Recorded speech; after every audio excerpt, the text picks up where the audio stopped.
बच्चों, हमेशा ध्यान रखना कि सच हमेशा सच होता है, सच की हमेशा जीत होती है।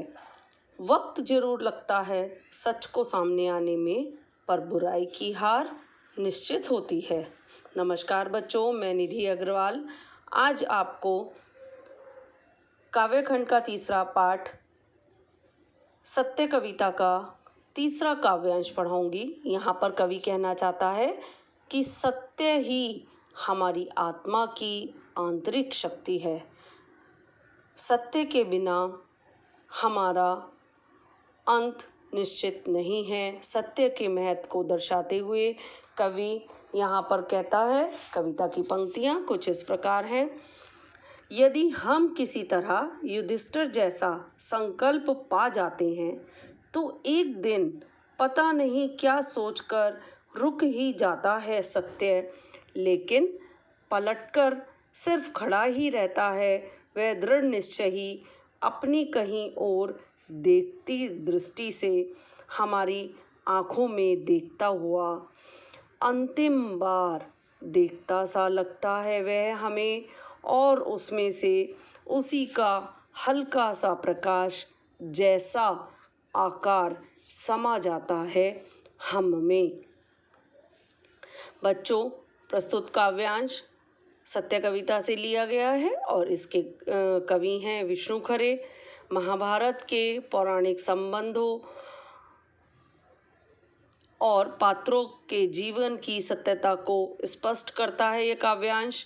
यहाँ पर कवि सत्य के प्रति संशय का विस्तार होने के बावजूद यह सत्य हमारी आत्मा की आंतरिक शक्ति है, यही कवि यहाँ पर कहना चाहता है। यहाँ पर कवि युधिष्ठिर को महान संकल्प वाला व्यक्ति बताता है। कवि कहता है कि सत्य की पहचान अत्यंत ही कठिन होती है। यदि हम युधिष्ठिर जैसा दृढ़ संकल्प पालें तो एक ना एक दिन हम भी सत्य को प्राप्त कर सकते हैं। युधिष्ठिर दृढ़ संकल्पी थे, इसीलिए उन्होंने सत्य को आसानी से प्राप्त कर लिया था। कवि कहता है कि दृढ़ निश्चयी सत्य को प्राप्त करने के लिए रुक जाता है तो वह सत्य भी कहीं और देखता है, साथ ही हमारे आँखों में झांकता है। तब हमें ऐसा लगता है कि मानो वह हमें अंतिम बार, आखिरी बार देख रहा हो। लेकिन युधिष्ठिर के दृढ़ निश्चय और निष्ठा के कारण उसमें एक प्रकाश का आकार, जैसे आप समझ सकते हो ना कि एक जैसे रोशनी का सा गोला सा निकलता है, उसी प्रकार का एक सत्य का जो प्रकाश निकलता है वह हम में समा जाता है।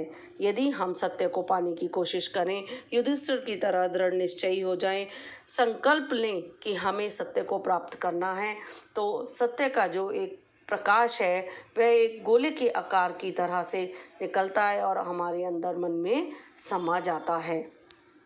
बच्चों, ये था सत्य कविता का तीसरा काव्यांश। आशा करती हूँ कि आपको ये समझ आ गया होगा। काव्यांश की भाषा सरल, सहज और प्रभावपूर्ण है।